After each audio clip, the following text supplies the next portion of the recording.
भारत में अन्य देशों के समान राष्ट्रपति के चुनाव का उपबंध अलग से क्यों किया गया है? इसके संदर्भ में हमें यह देखना होगा कि जो हमारे संविधान की उद्देशिका है उसमें स्पष्ट रूप से यह वर्णित है कि sovereign, socialist, secular, democratic and Republic यानी संपूर्ण प्रभुत्व संपन्न समाजवादी पंथ निरपेक्ष लोकतंत्रात्मक गणराज्य डिक्लेयर्ड किया गया है। यानी गणराज्य होते हुए भी भारत में राष्ट्राध्यक्ष वंशानुगत नहीं हो सकता है जैसा कि कुछ देशों में होता है।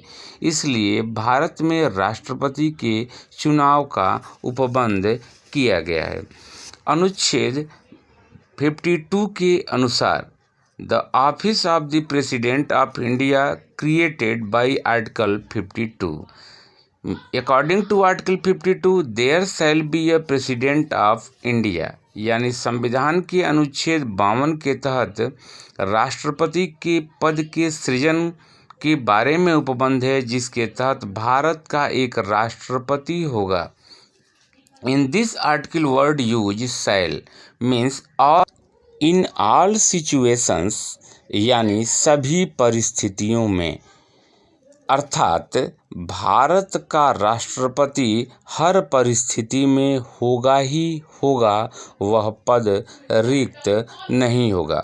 अब हम यहाँ यह देखते हैं कि जो भारत के राष्ट्रपति का चुनाव होता है वह भारत की जनता द्वारा प्रत्यक्ष तरीके से नहीं होता, बल्कि वह अप्रत्यक्ष तरीके से होता है।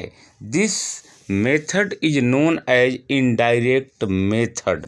अनुच्छेद 53 के अनुसार यानी according to article 53 the executive power of the union shall be vested in the president and shall be exercised by him either directly or through officers subordinate to him in accordance with constitutions।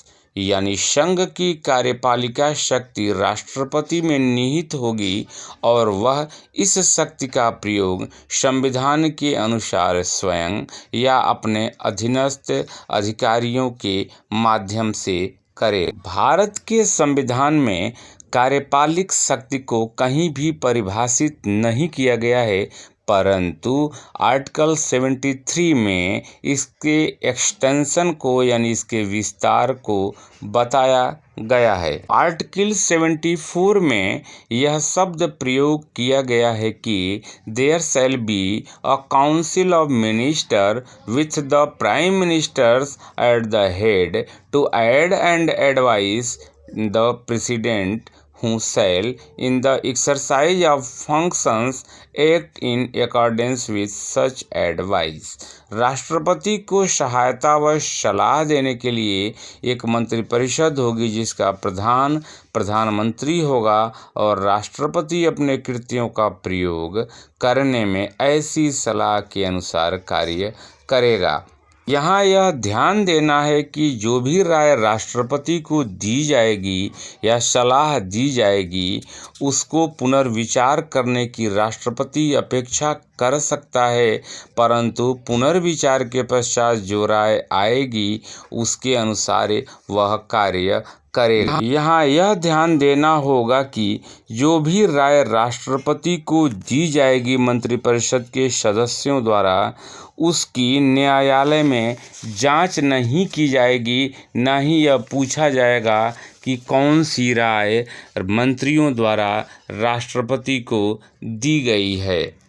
इस संदर्भ में कुछ महत्वपूर्ण case law का हमें अध्ययन करना होगा।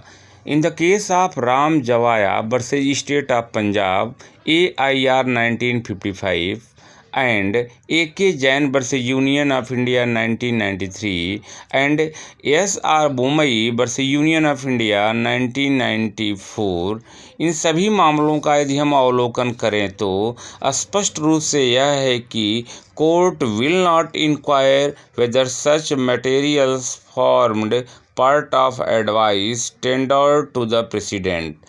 यानी मंत्रियों द्वारा राष्ट्रपति को क्या राय दी गई जांच के परे है, परंतु न्यायालय उस सामग्री की जांच कर सकता है जिस पर सलाह आधारित है, क्योंकि सामग्री सलाह का भाग नहीं होती। आर्टिकल 54 के अनुसार राष्ट्रपति के निर्वाचन का जो उपबंध है वह राष्ट्रपति का निर्वाचन ऐसे निर्वाचक गण के सदस्यों द्वारा किया जाएगा जिसमें संसद के दोनों सदनों के निर्वाचित सदस्य और राज्य की विधानसभाओं के निर्वाचित सदस्य होंगे। यानी the president shall be elected by the members and electoral college consisting of the first the elected members of the both house of parliament and the second elected members of the legislative assembly of the state. राष्ट्रपति के निर्वाचन से संबंधित रीति का वर्णन यानी manner of elections of president provided under article 50। राष्ट्रपति का निर्वाचन सीक्रेट बैलेट से होगा, न कि ईवीएम के द्वारा होगा।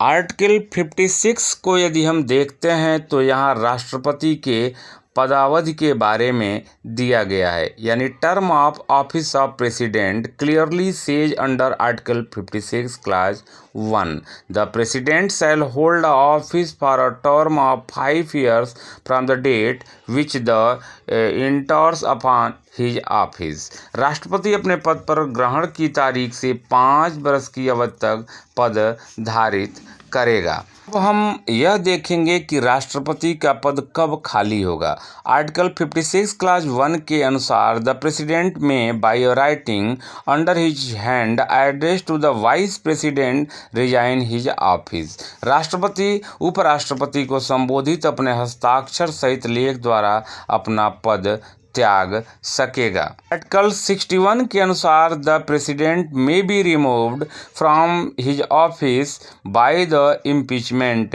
प्रोसीडिंग, लेकिन इम्पीचमेंट की प्रोसीडिंग केवल एक आधार पर होगी कि वह संविधान का अतिक्रमण किया हो, अन्यथा नहीं। यहाँ यह ध्यान देना होगा कि राष्ट्रपति अपने पद की अवधि की समाप्ति पर भी पद को धारित करता रहेगा जब तक कि उसका उत्तराधिकारी न आ जाए, क्योंकि संविधान के आर्टिकल 52 में स्पष्ट शब्दों में कहा गया है there shall be a president of India.